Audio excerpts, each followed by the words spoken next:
So I request Joint Secretaries to just make a brief statement of the 2 days events, and then you all are free to ask questions.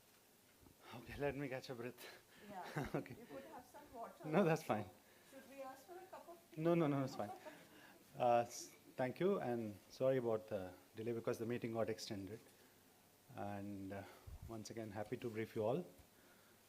As we discussed in the initial day, we had a very productive 2-day engagement. So I'll briefly run you through the session-wise what happened. So on the inaugural day, we had the Honorable Union Minister to come and inaugurate this conference. So that was the first session. So his speech was centered around the India's presidency and also about the IWG, what we are trying to achieve. Followed by that was the presentation by us on the priorities for this infrastructure working group. What are the issues that we are going to work in this year? So followed by that, there was a detailed discussion on the infrastructure working group's flagship theme, that is building cities of tomorrow, sustainable, inclusive and resilient. So in that we proposed the work plan and various principles that we wanted to work on, and members engaged very well, and they also gave their inputs on that, and it was received very well.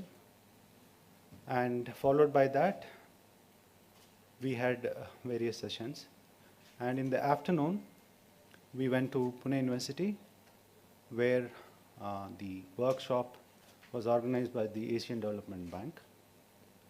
The workshop was focused on attracting private finance for infrastructure development in urban cities. So there were eminent panelists. There were 3 panel discussions in that. So in total, 14 experts had come from different countries and different entities, including Asian Development Bank. There was a professor from US. So it was a very good panel, and the discussion was of high quality. The idea of having that workshop is to get inputs into the main theme that we are working on. So they deliberated on various financing models that are successful across the globe. They gave successful examples from different countries like US, about Mexico's successful municipal bond program. So that was very helpful. So all the inputs that we gained will also be used for polishing the principles that we are working on. And the second important deliberation within that workshop was on capacity building.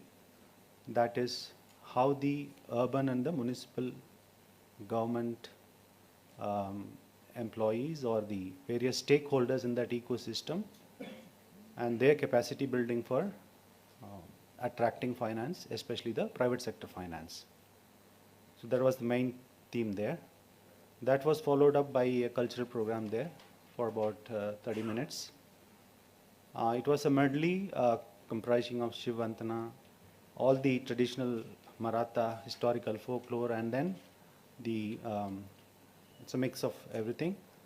That was very highly appreciated by the delegates, and many of you might have already seen in the social media that they went up to the extent of joining the dances there. So it was a very high engagement was there for that. On the second day, that is today, we had sessions here. So the first session was on the infra tracker. So as all of you know, that's a legacy work which is happening across various presidencies. This year we have proposed some improvements on that. So there was a discussion on that.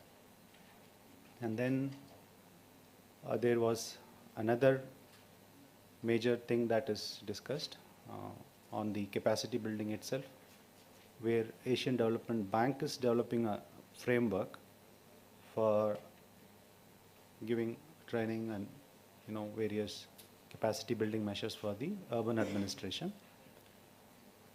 Then that was followed by another discussion on, there's a issue called GI Hutch, which is again legacy work which is coming from different presidencies. So, and then finally we had the valedictory just now. So that is about the sessions and then the flow of events for the last 2 days.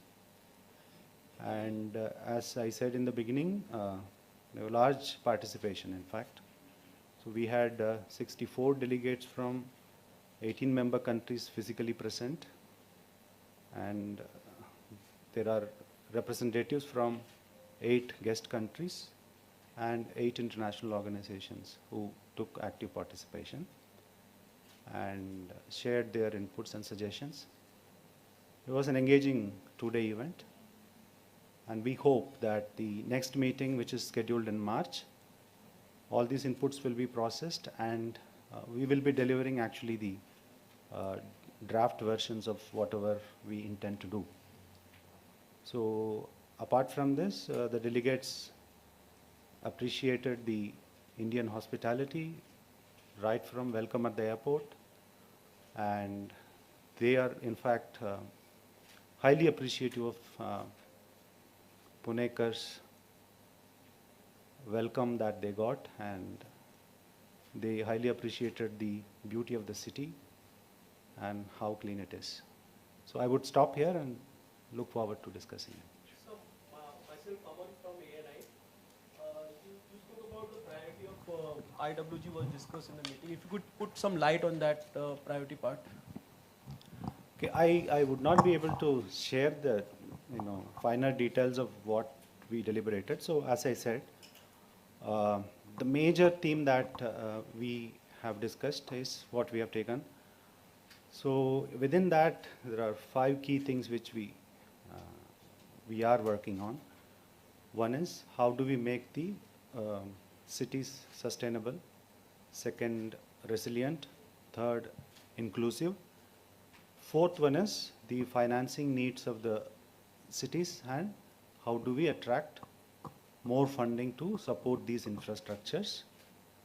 The funding options are government, private, multilateral funding, and there are various innovative financing mechanisms that are evolving, like the land value capture. There's a thing called transit-oriented development and tradable development rights. These are certain concepts that were discussed. And the ADB workshop had actual cases on the land value capture where they have been successfully implemented. They explained us how that was successfully implemented. So that was the learning. The linkage between what priority we discussed and the workshop we organized at the site is very highly connected. In addition to this, the 5th area that we discussed is about how cities have to plan dynamically with people-centric approach. So any plan that any city does should have a dynamic approach because things keep changing, and every plan should be people-centric. So these are the 5 priority areas that we could deliberate in detail as part of our proposal. Shama from Doordarshan. So you mentioned about the various proposals you all have put across. Can you list those, and were all the countries on par, at par with, did everyone accept that? So the priority principles, I gave you the 5 broad areas. Within each areas, there are several points. I mean, it runs more than about 20 points are there in each, all put together. So as I said, it was highly appreciated, and there was sort of an unanimous consensus. And of course, everybody had their own suggestions around it. A few of the suggestions were like, though it was covered, I mean, the language is different. Somebody talks about governance model, somebody talks about carbon neutrality, but everything is covered in what we presented. So I would say that it was a robust framework that we had put, and then members highly appreciated, and they all contributed around that discussion. Yeah, Geeta Nayak, Financial Express. You mentioned about ADB sharing success stories, especially the municipal bonds. Yeah. Can you just give a little detail? What are these success stories, and what is it that we can learn or replicate? Okay, so See now, what Mexico was doing is, when the municipalities float the bond, the Mexican government used to give guarantee. But then the advantage of that is, okay, every municipality can raise funds based on the guarantee given by the government. But the disincentive of the model is, there may not be discipline in the municipality, because at the end of the day, if they don't pay, anyway government is going to pay. So there will not be fiscal discipline in the municipality.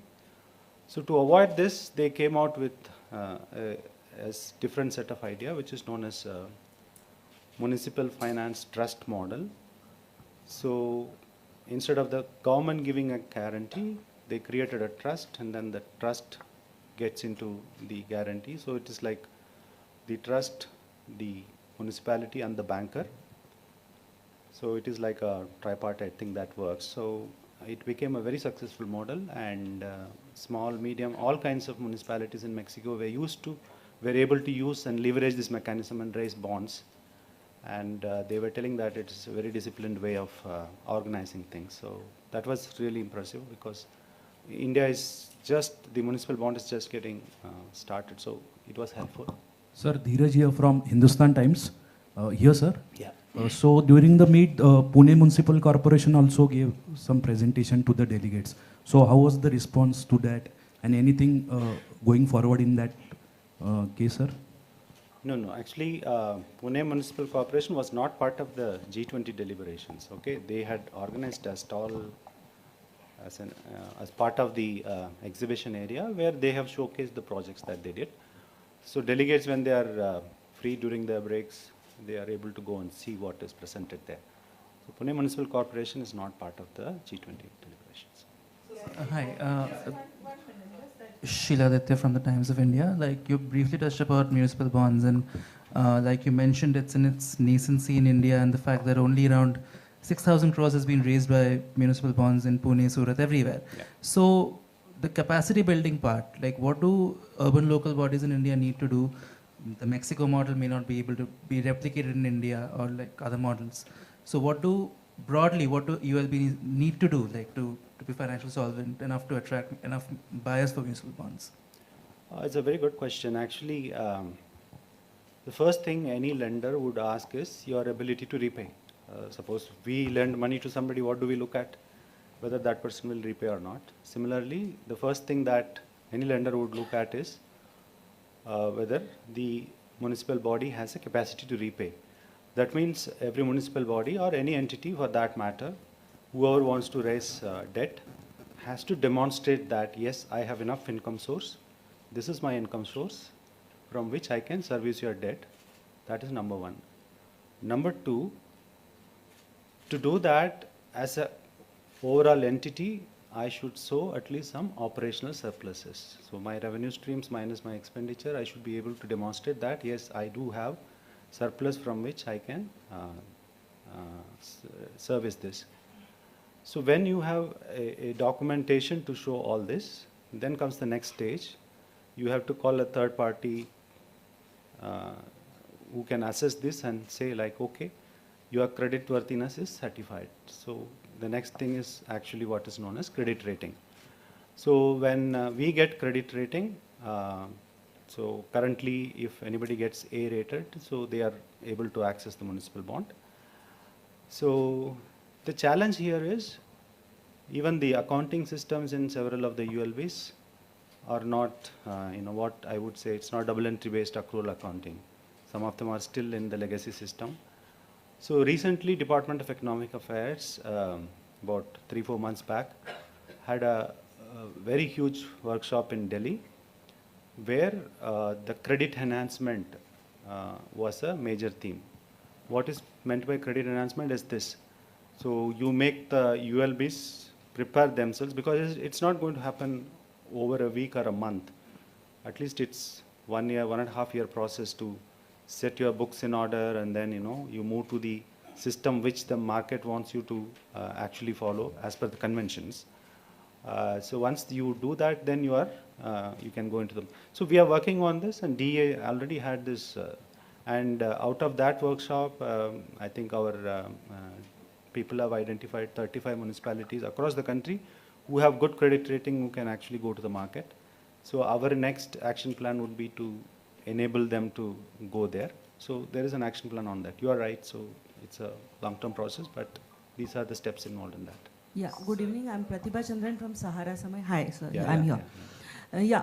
So many parameters were discussed, but then all in all, what were the prime and major concerns which are alarming for all the cities that needs to be addressed on an urgent and topmost priority basis, which are probably hazardous and everybody needs to look into it on a topmost priority?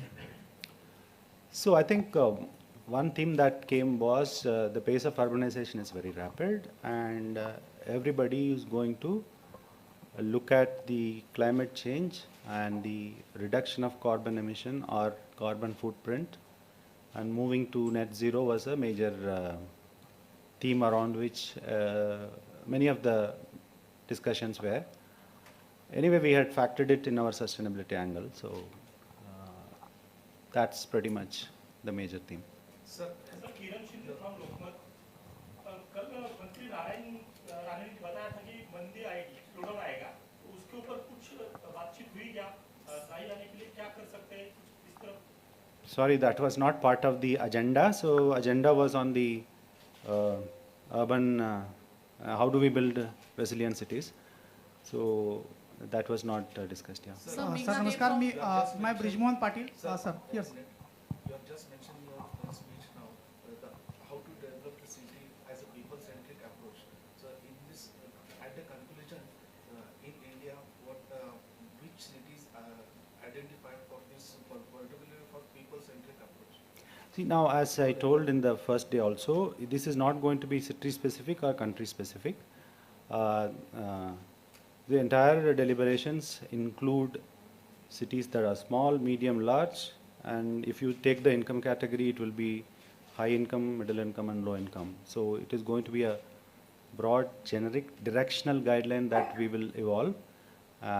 We will study from different angles and different cities, but then when the principles are approved, it will be a broad, guiding, non-binding, voluntary kind of thing. Sir, Meghna Dev from DD News. I wanted to ask that this is the first infrastructure working group meeting. How many more meetings will happen? And also, will the same theme be carried on for other meetings, and how is it going to be built up towards the summit? Also, when the proposals were placed, were there any other opinions of other G20 countries? If you can put forth those details. Okay, good question. Now, we have 3 more meetings to go. The agenda is going to be common. I mean, like, the purpose of having 4 meetings is to, as I said, this is the first meeting where the ideas are introduced to the members. So members, though we share the material in advance, they come prepared, and then when we deliberate, furthermore it gets refined. And for each priority, we have a timeline for delivery. So something gets delivered in the 3rd meeting, something gets delivered in the 4th meeting. So there is a deliverable schedule for all these meetings. So the 2nd meeting and 3rd meeting, 4th meeting, the agenda is going to be common. So that's pretty much fixed. So that is how the process is like that. So on the proposals, other G20 countries had different opinions, or was it unanimously? So, yeah. There were no differences in that. Yeah, so as I said, except for one issue, which is a legacy issue, not related to our theme at all. It is continuing from several presidencies. In all the other, the main deliverable that we want to give is the principles on the building cities of tomorrow. In that, there was no discord. There was absolute unanimity on that. Sir, Brishmohan Patil from Sakar newspaper. मेरा प्रश्न है कि आपने अभी कहा कि people centric यहाँ पे चर्चा हो चुकी है इंफ्रास्ट्रक्चर के बारे में, लेकिन आपने ये भी कहा कि कोई सिटी सेंट्रिक और कंट्री सेंट्रिक चर्चा इसमें हुई नहीं है. लेकिन लोगों को ऐसा अपेक्षित है कि समझो भारत में चर्चा होने वाली है G20, तो हमें क्या मिलने वाला है, हमारी सिटी कैसी डेवलप होने वाली है, उनके मन में ये मूल प्रश्न है. तो इसका जवाब आप लोगों का समाधान कैसे कर सकते हो इसके बारे में? Correct. It's a very good question. So, see, the process of G20 is to evolve principles that will guide the future development.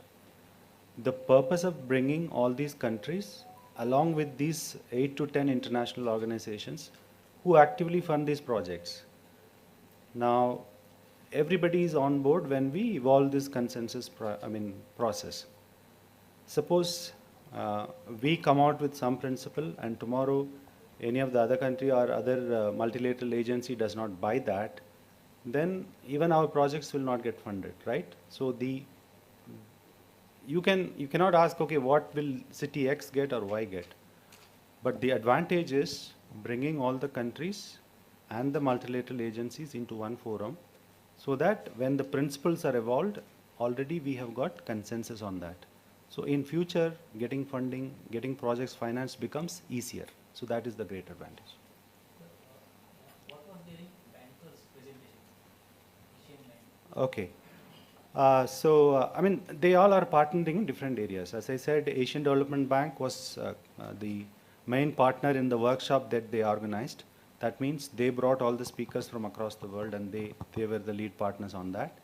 Similarly, one of the areas, the capacity for building framework, like our friend asked about the municipal bonds and what is lacking. So the capacity building for urban administration, we are going to entirely sharply focus on the financial part of it and the municipal bonds kind of initiative. So if a municipality from where it is today, if it has to successfully raise the bond, what is going to be the process? What is the kind of capacities it should have, internally or externally? All this is going to be done in that report. That report is again being done by ADB. There is another report which the World Bank is working as a partner with us. That is enablers for inclusive service delivery. So as you know, in urban service delivery, the primary motive is everybody should get equal access. If somebody is not getting access to it, that means there is a barrier. So identify the barrier and come out with an action plan how to remove it. So that report is being done by World Bank. So similarly, there is another organization called OECD, and they are also going to come out with a report which is going to be the compilation of all case studies where financing was successfully done for urban infrastructure projects across different countries, across different instruments. So it is going to be a compendium of collection of various case studies. So these are the other external agencies that are working. Good evening, sir. This is Swarali from Mirror Now. So my question to you is that while we discuss about infrastructure, population outburst is a major issue in cities or urban centers due to migration and various other factors. So how did you look at it? Like, what was the discussion and how was the aspect looked at? Okay, so we cannot, as I said, now already 50% of the global population is living in cities. This is going to grow 1.5 times. That means 6 billion people will live in cities by 2045. So this process, it's on its own going on. Like, say, why people move to cities? Because of better economic opportunities, better health, educational health facilities. So you cannot stop somebody's aspiration of moving to a better place. All that we can do is, how do we facilitate he has a better quality of life when he comes to a city? That was the main theme. So according to that, so what are the infrastructural needs that will come, and how do we finance and how do we build our cities better for the upcoming influx of population? So that is the major thing. Can I respond? Yeah. I just want, there's a lot of discussion on municipal bonds. So what about lending from multinational institutions? What is the situation? How do they view and what role they can play in changing environment? See, that is, again, it was not part of the G20. Even municipal bond, for that matter, is one of the instruments that we discussed, right? So the multilateral project funding is a different stream altogether. So it comes through the, sovereign country route. So basically, every multilateral institution has a set of portfolio to fund, and then they will have country allocations, and then they will have sector allocations. Whenever they find a project suiting that objectives, they will certainly fund. So many of our cities have already got funding in the transportation sector, in the wastewater treatment sector, in the water supply sector. So ADB, World Bank, all of them have been funding.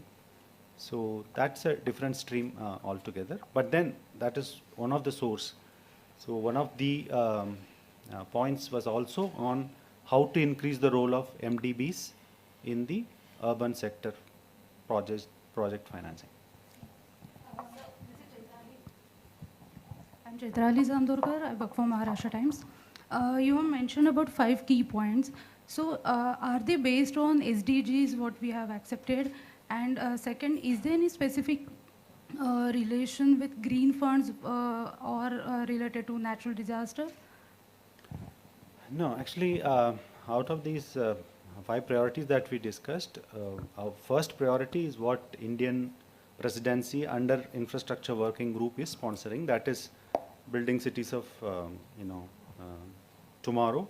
That is sustainable, resilient, and inclusive. So under that, there are 5 priorities that we have proposed. So that is entirely our proposal for this year, which was well received by the members. And because you asked about SDGs, SDG 11 talks about the urban development and then the thing. So it is linked. You are right. So SDG 11 and urban development is linked. So I have a follow-up question to Swarali.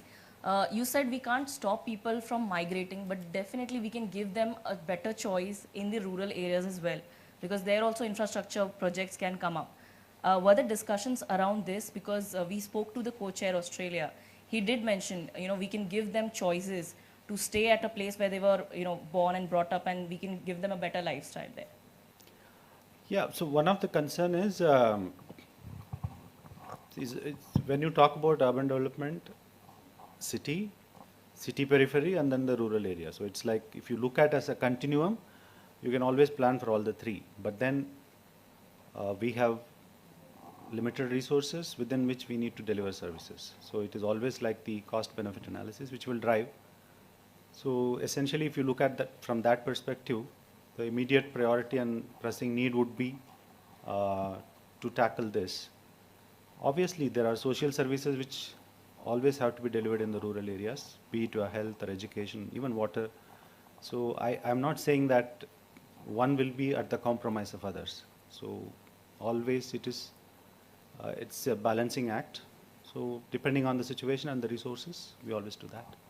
So Meghna from DT News. I have a question on finance, because we were discussing finance for cities. Debt falters. There are many countries who have defaulted on the debts, and then there's a requirement for debt restructuring and such things, and we have been seeing it prominently grow in the past couple of years. Has there been any discussion on, when we are talking about getting finance and investment, what is also, how do these cities pay back their debts? Okay, strictly that was not part of this working group's subject. There are other working groups within finance track purely working on that. But then since you asked the question, as you may be also aware that when the COVID pandemic came, the G20 group and then the World Bank, IMF, all of them came together and they had a couple of programs. There was a suspension on repayment for quite some time. And also they created these special drawing rights to enhance the credit limit for countries which face this kind of liquidity crisis. So these kind of special instruments were given that specific circumstance. But that was not part of this discussion here, because it was purely on how do we increase the finance flow for urban sector projects. That was the focus. That's more of a macro thing. So it is more of an urban financing thing. Anji. So March is the next meeting. It is going to be in Vizag. And then the next meeting is in June. The final meeting will be in October. I think, yeah, October. What would be the next agenda for the Pune IWG? Yeah, next IWG will not be here in Pune. It will go to Visakhapatnam. So whatever agenda was discussed here, it will be developed further and discussed there. Hello, Last sir. question. Yeah. Sir, I'm Chinmay from Lok Satta.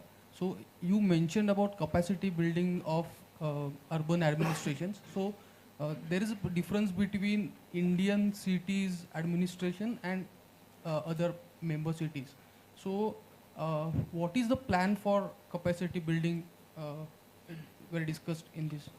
Yeah, that's a very good question. Now, But then, the urban administration delivers certain services. What is the purpose of delivering service is to make the citizens' life easier and qualitative. So the set of challenges may be different for different cities. Today in India, maybe a city like Pune, or if you take a smaller town, the challenges may be different, but then the ultimate objective is servicing the citizens and making their life easier and qualitative.